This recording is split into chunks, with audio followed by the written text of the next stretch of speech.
Red MacGuffin reviews. Tales that witness madness. And this is from 1973, and it is directed by Freddie Francis. And he was also a very highly regarded cinematographer. And this was available on Talking Pictures, which is a great channel for movies that are hard to find. And it's a free to air satellite channel. And we have Donald Pleasance in this and Jack Hawkins. And this is a horror movie, but it's four tales of madness. So it's a portmanteau movie. And Ray Francis has also directed The Evil of Frankenstein, the Dr. Terror's House of Horrors, which is a very good, the same type of movie, portmanteau, but I think it's a better one than this. The Skull, Tales from the Crypt, The Ghoul, and Dark Tower. Tales from the Crypt is another good one. And his cinematography career, he he was he sh- he shot he did the shooting of The Innocents, The Elephant Man, June, the '84 version, Glory, Cape Fear, the remake with Rob De Niro, and The Straight Story. So yeah, he's shot some beautiful movies, and check those out because they look great. Thanks to him.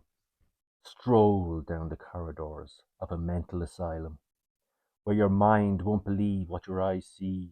In the tradition of Tales from the Crypt and Creepshow, this anthology of pulp horror tales, helmed by the ever reliable Freddie Francis,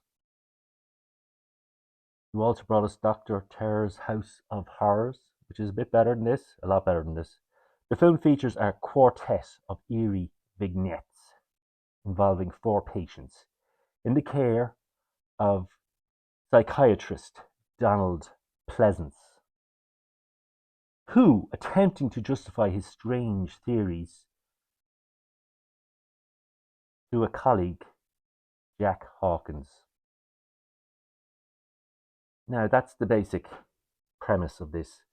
And yeah, Donald Pleasance, you may have seen him in the Halloween movies. You Only Live Twice, Escape from New York, Escape to Witch Mountain, Wake in Fright, and THX 1138. And Jack Hawkins, you may have seen him in Bridge on the River Kwai, Zulu, Ben-Hur, The League of Gentlemen, The Cruel Sea, and Lawrence of Arabia.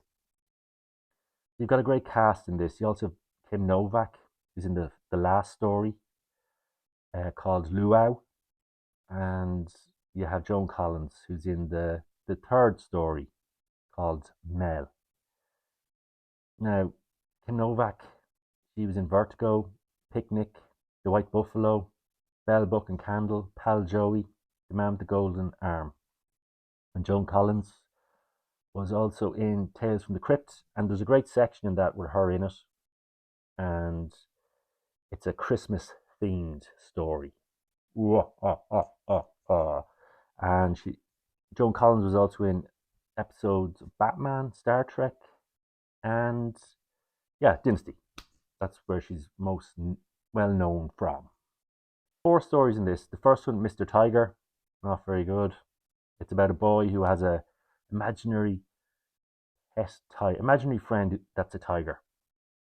Penny Farthing is about a ghostly portrait and a time traveling Penny Farthing. Yeah, that's not great either. Number three is called Mel, and a man falls in love with a tree stump, and Joan Collins, his wife, Bella, feels pretty put out by it. I wouldn't blame her. My God. Anyway, Luau was probably the best story in this, and but you have to get there. You have to get through the other three stories to get to Luau. And Luau isn't that spectacular either. It's sad to say. I'd say check out Tales from the Crypt and Dr. Terror's House of Horrors. I think you'll enjoy those two. I'd give this a I'd give this a 2 out of 5. MacGuffin review. Tales that witness madness.